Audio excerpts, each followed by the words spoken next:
I'm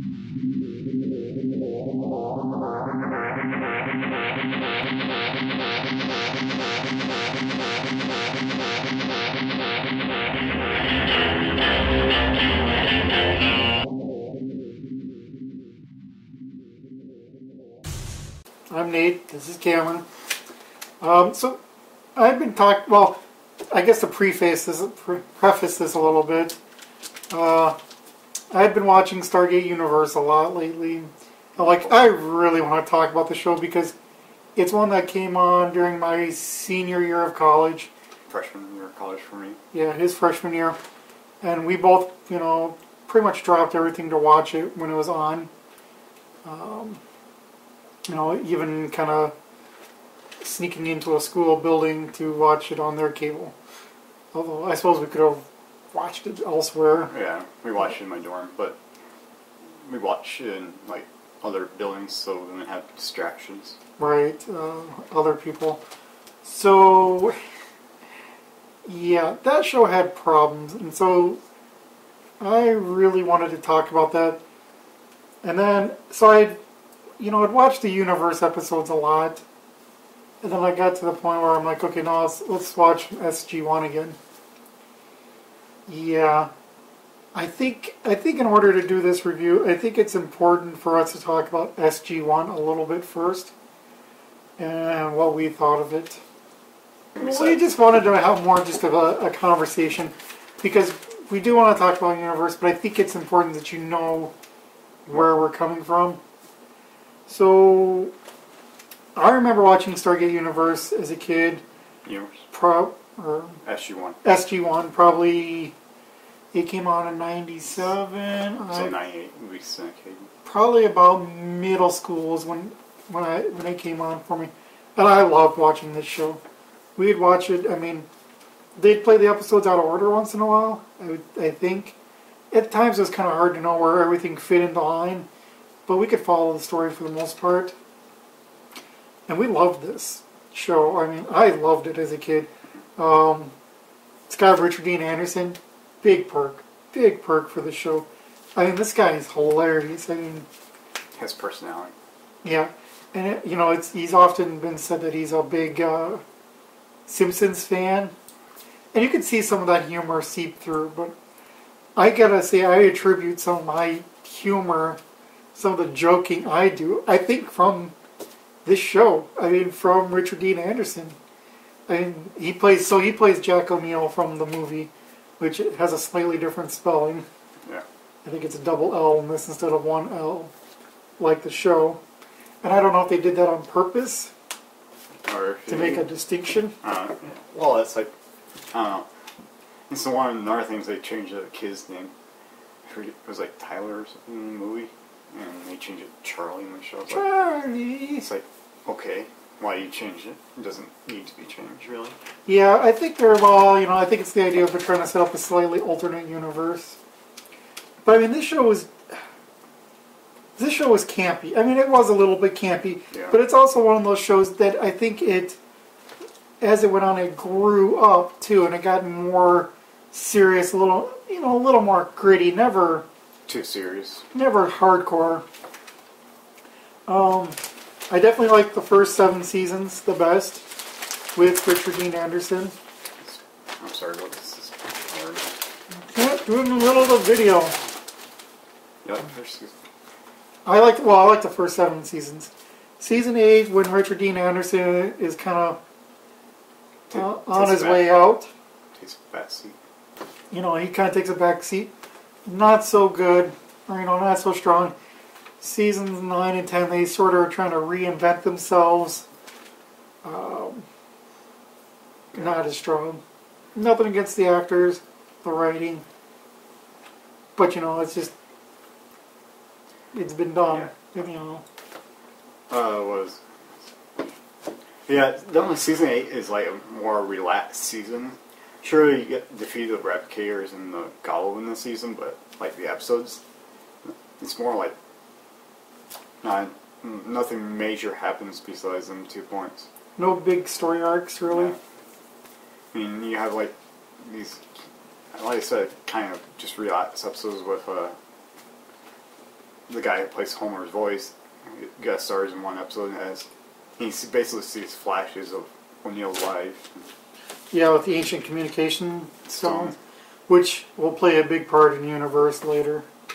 But yeah, I mean, we love this show. I mean, really, and we've been rewatching them now, and yeah, I mean, the show can be really heartfelt at times. You know, there's an episode where we watched recently where Jack, you know, is stranded on the planet for 100 days, and he actually develops this relationship, and just when, you know, when this relationship is about to, you know, apex, and... It does apex.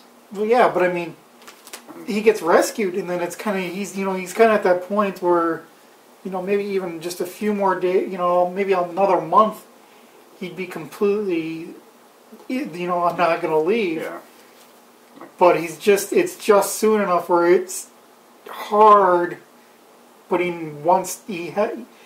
that other world, you know, kind of calls him back his original life. Pulls him back into it.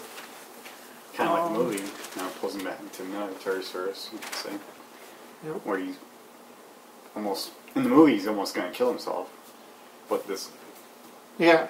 And I think, you know, maybe we should talk a little bit about the movie in that this has a so much different tone into it, in a sense, from it. This, like I said, it's so much more lighthearted, so much more campy. And I'm not saying lighthearted in that it's always silly or goofy, but it never takes itself too serious. I mean, it has its very serious episodes, but it, you know, it's like Star Trek. And I think that's, you know, again, some of this I'm going to save for the Universe review. That's one of the problems I thought with the Universe is it had like no humor until towards the end. There was a little bit sprinkled here and there, but it was largely devoid of humor. Yeah. And I think that's the one thing that made the show great. It was the humor. Again, it never took itself too serious. Right. We definitely get a different Jack O'Neill from the movie. But you could argue, no. At the end of the movie, he's like, "Are you and me okay?" Yeah. No, he smiles and see you on the other side. I mean, he's a changed character by the end of the movie. I would agree that he is a changed character. I just don't see him being this lighthearted. Yeah. Well, especially, I mean, his kid is dead still. I mean, and that's... And they touch on that, too. And they like to bring that back up, and they like to use that every now and then as a plot point. But I never quite feel the pain of it. You know, the pain of loss. It's there. He reacts to it, you know, when it's gets brought up. But, you know, they try not to go too dark with it. Yeah. Well, I think this is the best episode for that. Him dealing with his child loss is that's season 1 episode, and I forget the name of it right now. Where the alien comes... Singularity? Yeah. And impersonates O'Neill and goes to his house and finds out all this information, basically. Yeah. Well, and actually, if you want to talk about episodes with him dealing with the loss of his kid, I actually thought one of their funniest episodes, Window of Opportunity, you know, at the end he's like, "I lost my kid," you know? Oh, yeah. You know, that's like the most impassioned that I can remember off the top of my head, you know, acted out moment, you know, about the actual loss of his kid. Yeah, that is a good moment for him. It fits, you know. Able to relate to the guy. And there's some very strong performances, and then, you know, there's your throwaway episodes too. You never do find out who the Furlings are. And, you know, I guess my thoughts on how I think the show, when it went off, you know, I feel like it, you know, I left a few things hanging. Like, I think they could have done a better way of resolving the Jack Carter thing. I mean, it's never really fully acted upon, but it's strongly hinted that, you know, that they care deeply for each other. Actually. But I mean, they're under the same command, you know. There's a season 4 episode where they think they got brainwashed or are secret agent, or like sleeper agents, and they basically he has to come out and say, "Yeah, I care about you," in a way I'm not supposed to. Well, and then even in Window of Opportunity, he kisses her in the one version of the timeline, and that, or one repeating day, and then she actually gets engaged, and she breaks it off because For some reason not really explained, but it's heavily implied. It's heavily implied that it's because of Jack and her feelings for him. So I guess the way Jack's departure would have worked in my perfect world is he would have retired and he would have asked her to marry him. This is another thing I've seen. He did take a different position, so he's not so he's not her direct superior anymore. So they could technically be together. Yeah, I mean, I don't know. I know that's something definitely the military did not want them to do, because it's in the show. Yeah, because he is her direct superior, and the military advisors and they had yeah, you really shouldn't do that. No, is it just frowned upon or is it against the regs? Probably against the regs. The regs. Regulations. Yeah, I'm not up on military protocol to know for sure, but I would assume it's probably against reg. Alright, so I think so I guess what we're saying is we like this show. Yeah. It was done very well. Definitely my favorite Stargate show out of the three. Right, and I guess just to riff quick on Atlantis, I think we liked that one for the most part too. I liked it when Weir was there, those seasons better. I even liked the Rainbow Sun Francis character. I can't think of Ford. Ford. I liked Ford. I was bummed to see when he left. I thought him and what's the main character? Shepard. Him and Shepard. I liked their relationship. I guess I didn't have real strong opinions one way or another to Ford. I guess, and I really like Shepard, but I think he was definitely a Atlantis version of O'Neill. Yeah. I mean, definitely. Well, you can even say that with Cam Mitchell replacing O'Neill. He's just another iteration of But see, you don't know this, but Cameron Mitchell's character reminds me a lot of his Farscape character, and his Farscape character, in a ways, was a lot like, it was a lot of ways like Jack, Yeah, you've been trying to get me to watch that show. You need to watch Farscape, but I think before we, we'll get to that later. I think before we end this, let's list off some of our favorite episodes from all we can remember, starting with season 1. Did you have any big time favorites? Solitudes. Which one's Solitudes? Where they find the second gate on Earth. Yes, good. That's a good, strong episode. I mean, season 1's okay, but I guess it didn't do anything too new for sci-fi stories. Is my only. It's a season 1. It's what you would expect. It's a most sci-fi season 1s are kind of like that. They borrow heavily from what's been done and kind of play it safe. A lot of season 1s for sci-fis are sci-fi shows. It's a lot of finding your footing, and it's a lot of developing your universe. Right. It's a lot of finding your footing while you're developing your universe, putting these rules into place, and then you usually end up having hopefully a much stronger second season. So yes, Solitudes, that was a great one. I think I liked the episode with the Nox. Yeah. I guess Matter of a Time. That's season 2. Yep, season 2. Matter of Time. Yep. Matter of Time. The Fifth Race. Fifth Race. Yeah. It's 1969.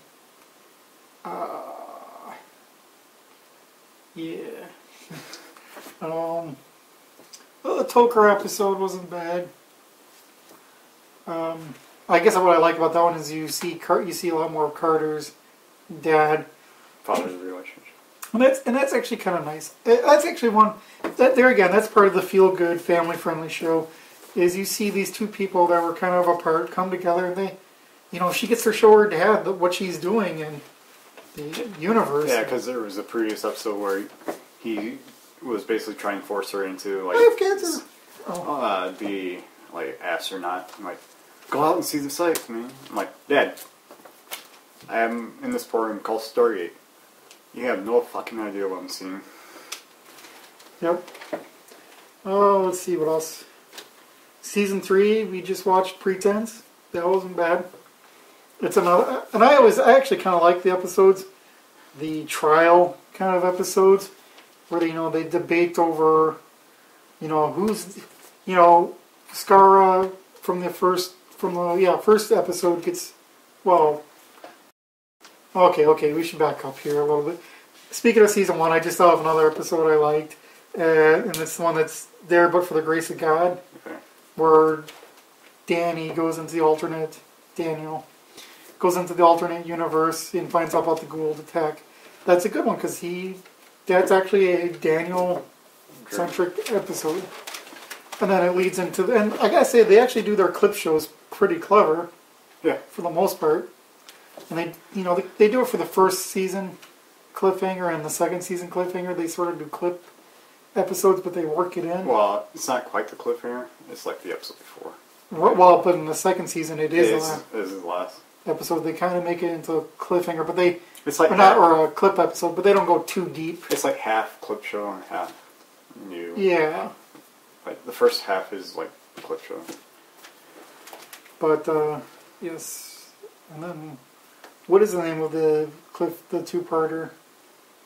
Or is it there for but for the grace of God? Is the cliffhanger? No, it's the last 3 episodes are there for but the grace of God, politics, the serpent slayer, I think, and then there's. I think the second part's Serpent's Lair. Serpent's. Serpent Song. No, that's where he pops to the crash lands and he's dying. That's another good one. Season 2. Yeah. I can't remember the last episode. Serpent's Lair. Is it Serpent something? In the grass. Serpent's Grasp. It might be Serpent's Grasp. I could look up. No, that's fine. So yeah, Serpent's Grass. We think. Yeah, that's a good cliffhanger. But I think the must-see episode that we can think of.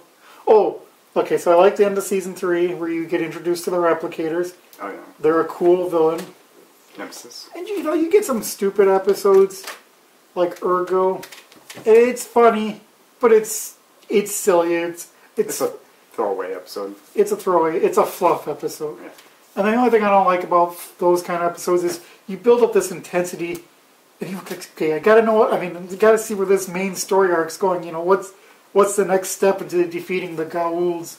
Yeah. And then you get one of these episodes like, oh, well, nothing of consequence happened. Yeah, but not all of their adventures are going to be major consequences. I know. And I guess it makes it a bit more real in that sense that you're going to see something that. Right. I'm not saying it doesn't. Yeah, I'm just saying for me, it wasn't as interesting. Intellectually, action-wise, it was. Well, yeah, well, I guess it has an intellectual end. You could compare it to Star Trek Next Generation episode, Measure a Man. I don't know if I'd go quite that far. Where they put Data on trial and see. I'd compare Pretense. I would consider Pretense more like that. But it's Data and this Argo are computer software machine. Is he alive? Yeah, so they make the argument for sentient. Yes, I get that. At least some of these episodes that you consider fluff have some, sci-fi themes to them. Still. But anyways, so end of season 3 is good. Season 4. I remember listening to the commentary for that episode. Which one? The first Small Victory, and there's the opening scene. They're on the Russian U-boat, or not U-boat, submarine. Yeah. And they open that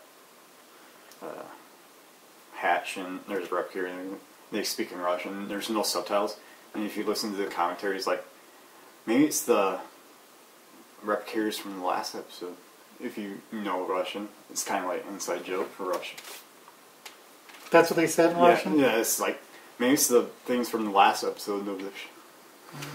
It's like, that's kind of unique insight if you don't know Russian. If you do know Russian. Russian.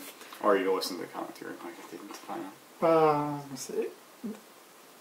I thought you were going to tell me they just made it up. Urki or Kokocha. Anyways, that one's pretty cool because the Replicators take over a Russian sub. They build Replicators out of Russian sub material, Yeah. These things are used to eating really advanced technology. And it has to start over. Let's see. So yeah, Window of Opportunity. Probably our favorite. I think that's pretty much everybody's favorite episode of the show. Groundhog Dig for Stargate. Or 1201. Or 1201, but that's more. Have you seen 1201? Yeah, we watched it together. Oh, okay. More of. Not a lot of people are going to get that reference. Yeah. See, I think this is one of those episodes. If you're not going to advance the main plot and you're just going to be funny, go big or go home. This episode's hilarious. And it has a good, like we said earlier, Jack O'Neill moment at the end. And I think this is where Richard Dean Anderson shines. I think he's a bit of a comedian first and foremost. Well, and here's the thing: he played MacGyver, and he played these kind of, this stand-up guy, this really nice guy, great with kids, all around great guy, like. Yeah, and then he kind of plays Jack, who's like this gun-toting, blow up. No, shoot first, take names later, But it's the moments where he's comedic. It's great, and and then you see a lot of I see a little bit of his MacGyver character bleed over. Just in the he's this all-around great guy. He's good with kids. He has this soul. You never really see him do the brainy stuff. Once in a while, and and he plays his character as dumber than he looks. Yeah. Which I think is an intentional joke throughout the whole series, is to make him kind of really dumb almost, or seem not dumb, act just not as smart as he was. Yeah, he plays dumb. Let's put it that way. And I think that's a joke because he played MacGyver, a really smart guy, which I love MacGyver, by the way. Stupid first name though, Angus. Sounds like a steak. I struggle to think of episodes that I like after that. They don't stick out as much. What do you think of the guy who replaced Daniel? Jonas Quinn? Jonas, yeah. He's alright. But you kind of knew it wasn't going to last? Well, I don't know. Honestly, I don't remember how the first time it was introduced to me. If he was going to... I definitely remember being bummed out when Daniel left. And like, really? But he comes back. Yep. And he comes back.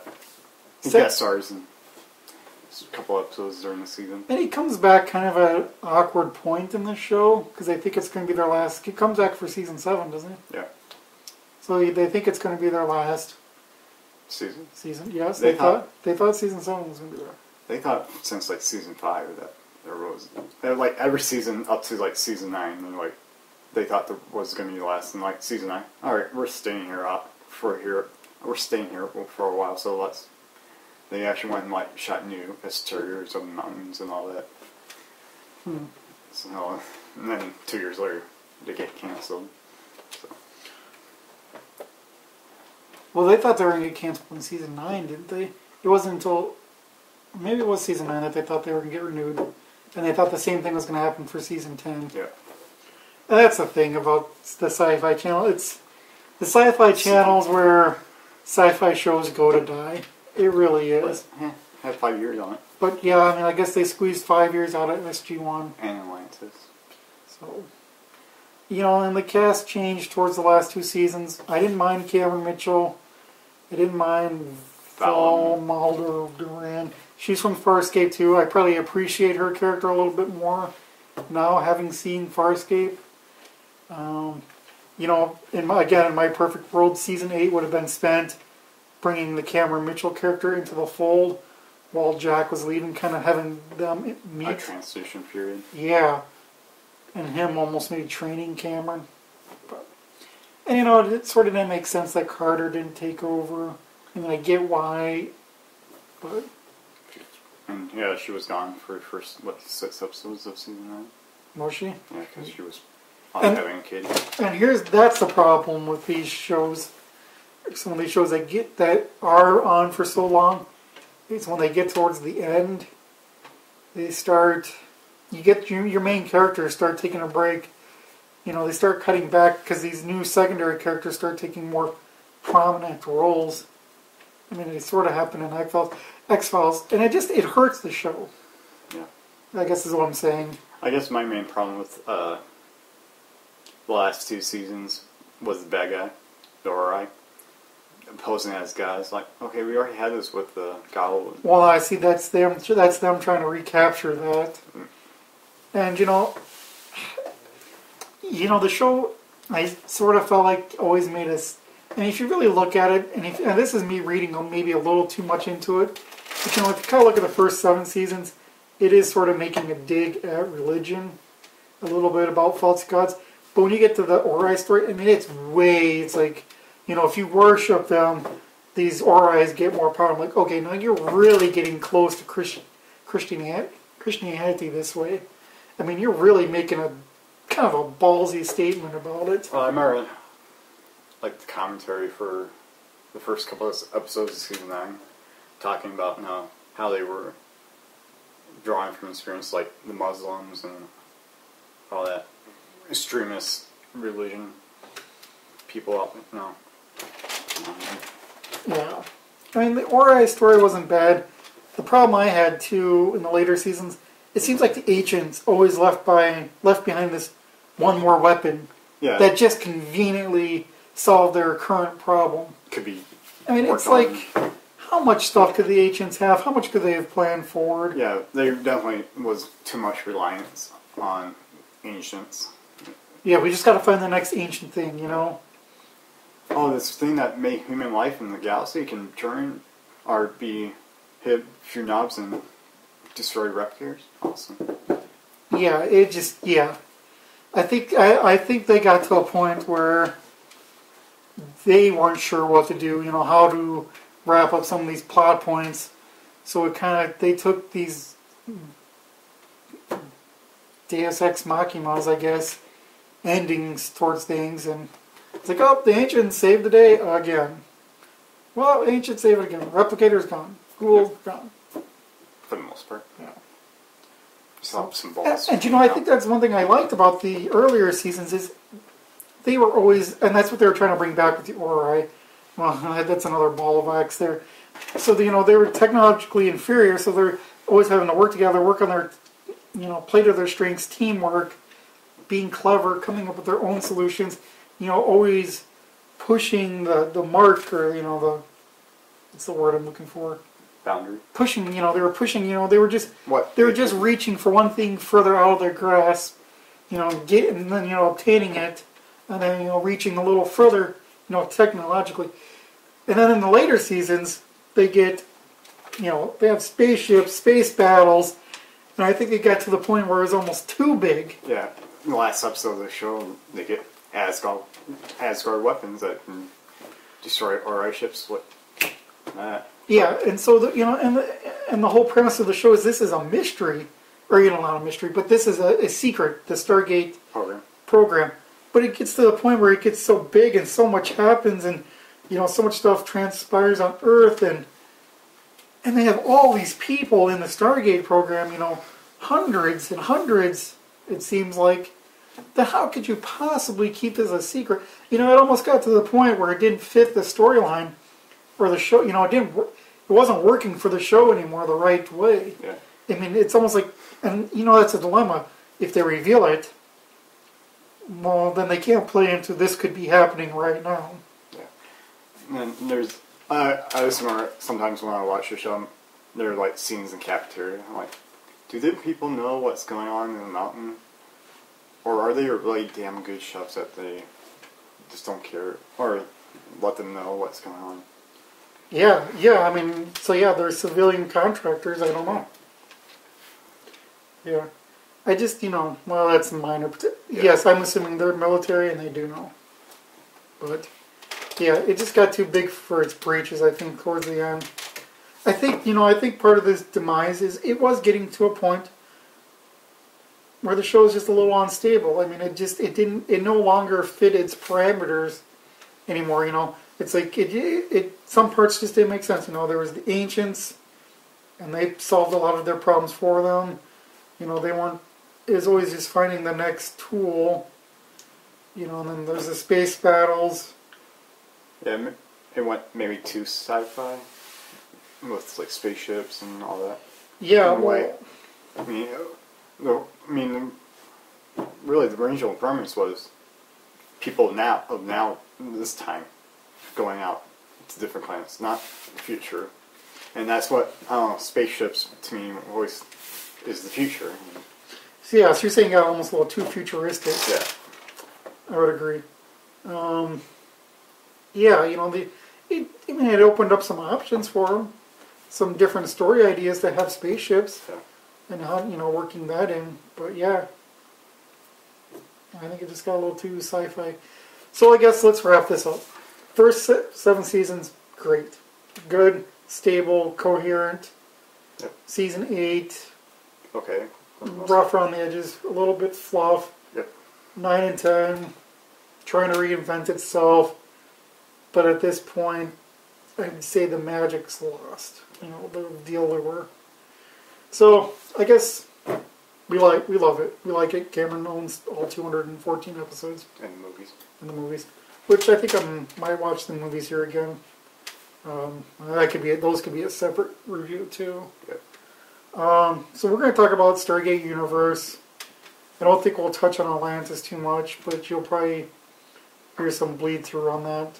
We could certainly do Atlantis review. That's what people want.